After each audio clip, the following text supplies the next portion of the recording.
ತುಂಬ ಕಲ್ಯಾಣಿ ಎಲ್ಲ ಭಾಳ ಚೆನ್ನಾಗಿದೆ.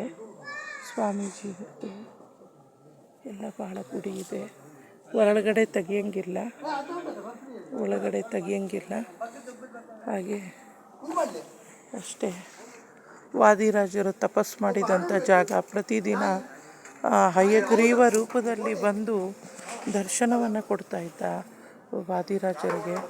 ರಾಘವೇಂದ್ರ ಸ್ವಾಮಿಗಳಿಗಿಂತ ಹಿಂದಿನವರು ವಾದಿರಾಜರು. ಹಾಗಾಗಿ ತುಂಬಾ ಪವರ್ಫುಲ್ಲು ಸ್ಥಳ. ಆದರೆ 5:30 ಮೇಲೆ ಇಲ್ಲಿ ಪೂಜೆ ಪುನಸ್ಕಾರ. ಭೂತರಾಜ ಇದೆ, ಅದಕ್ಕಾಗಿ ಯಾರೂ ನಾವು ಒಳಗಡೆ ಕ್ಯಾಮ್ರಾ ತೆಗ್ದಿಲ್ಲ. ಒಳಗಡೆ ಎಲ್ಲ ಇದಿದೆ, ಆದರೆ ಕ್ಯಾಮ್ರಾ ತೆಗಿಯಂಗಿಲ್ಲ. ಮೇಲಿಂದೆಲ್ಲ ಇಷ್ಟು ಚೆನ್ನಾಗಿದೆ ವಿನ್ಯಾಸ, ಮೇಲೆ ಕಟ್ಟಡಗಳು ಅಷ್ಟೇ ಭಾಳ ಚೆನ್ನಾಗಿ. ಓಂ ನಮಃ ಶಿವ. ಓಂ ವಾದಿರಾಜ.